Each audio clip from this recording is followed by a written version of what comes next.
ఏమండి ఏమండోయ్ మిమ్మల్నేనండి. అందరికీ నమస్కారం అండి. ఏంటండి వీడియో ప్లే చేసి మళ్ళీ వెనక్కి వెళ్ళిపోతారు? కొంతసేపు ఓపిక తెచ్చిన వీడియో మొత్తం చూడండి. తమ్మునేలు చూశారు కదండి, వీరభద్ర సంబరం అండి. ఎక్కడంటారా? భీమవరంలో అండి, గునుపూడి గ్రామంలో కుమ్మర్ల పెద్ద వీధిలో జరుగుతుందండి.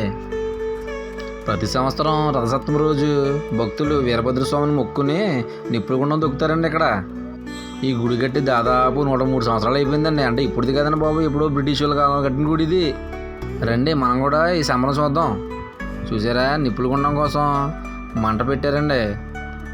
నిప్పులు సిద్ధం చేస్తారండి. చూసారా, పెద్ద పెద్ద దొంగలేసి కాల్ చేస్తున్నారు బాబు. చూసారా ఎంత పెద్ద పెద్ద మంటలు వచ్చేస్తున్నాయో.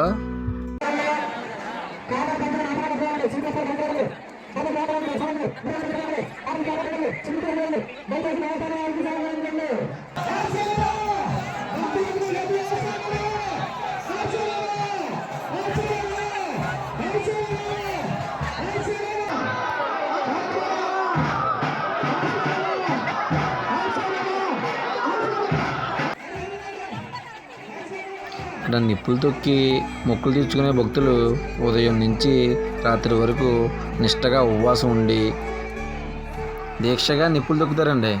చూసారా, నిప్పులు తొక్కడం మొదలెడుతున్నారు. ఆయన చూడండి ఎలా నడుతున్నారు నిప్పుల మీద. కాళ్ళు ఏం కావట్లేదంటారు, అలాగే ఏదో మల్లెపూల మీద నడుస్తున్నారండి బాబు వాళ్ళ.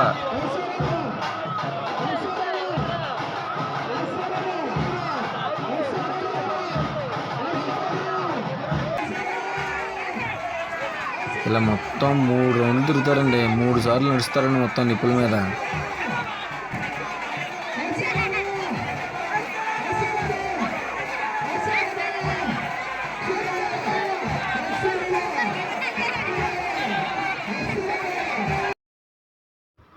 ఈ స్వామివారిని మొక్కుంటే మొక్కులు నెరవేరుతాయని ఇక్కడ భక్తుల నమ్మకం అండి. అలా మొక్కులు నెరవేరిన వారందరూ వచ్చి మొక్కు తీర్చుకుంటూ ఉంటారండి.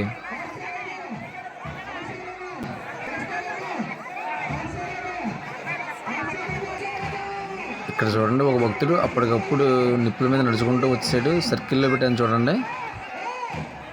ఎందుకంటే ఇది భక్తులు ఎంతో నిష్టగా చేసే పూజ అండి. ఇలా మధ్యలో రావడం వల్ల మిగతా భక్తులు ఇబ్బంది పడతారని అక్కడ ఆలయ సిబ్బంది ఆ భక్తుడితో వాగ్వాదం జరుగుతుందండి.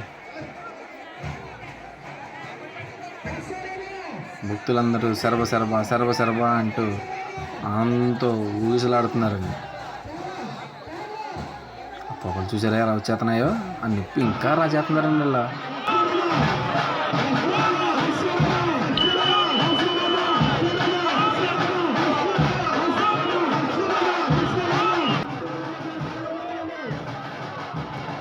అలా మొత్తం 3 సార్లు నిప్పుల మీద నడుస్తారండి.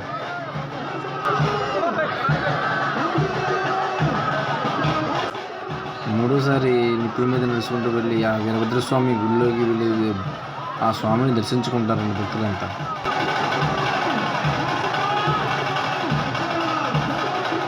అసలు వీరభద్రస్వామి అంటే శివుని ఒక రూపం కదండి. అండ్ ఇంత వీడియో చూసారంటే మీకు నచ్చే ఉంటుంది కదండి. కొంత సబ్స్క్రైబ్ చేసుకోండి మమ్మల్ని కూడా. అలాగే లైక్ ఇచ్చుకుంటే మంచిదండి. అంతేకాదండి, ఈ వీడియో మీకు నచ్చితే నచ్చిందని, నచ్చకపోతే నచ్చలేదని కామెంట్ కూడా చేయండి. వచ్చిన భక్తులందరూ ఎవరికి వాళ్ళు వెళ్ళిపోతారన్నారా? లేదండి బాబు, అక్కడ అన్నప్రసాదం కూడా పెడతారండి గుడి దగ్గర. అన్నప్రసాదం చేసి స్వామివారి తీర్థప్రసాదాలు స్వీకరించి మరీ వెళ్తారండి. అండ్ ఈ గుడి కట్టి 100 సంవత్సరాలు అయిపోయింది కదండి. ఈ ఆలయాన్ని పునర్నిర్మాణం కూడా చేస్తున్నారండి. ఎవరన్నా చందాలు ఇవ్వాలనుకుంటే వెళ్ళి గుడి దగ్గరికి వెళ్ళి ఆలయ కమిటీ వాళ్ళని సంప్రదించండి.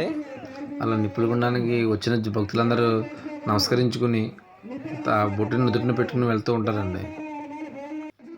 మరి మీరు కూడా స్వామివారిని నమస్కరించి స్వామి అనుగ్రహాన్ని పొందండి. అదే చేత్తో మా ఛానల్ కూడా సబ్స్క్రైబ్ చేసుకోండి, ఒక లైక్ కూడా కొట్టండి. మరి ఇలాంటి మంచి మంచి వీడియోలతో మీ ముందుకు వస్తూ ఉంటానండి. మీరంతా ఆ వీడియోలు చూస్తూ ఉండండి. మరి ఉంటానండి. నమస్తే అండి.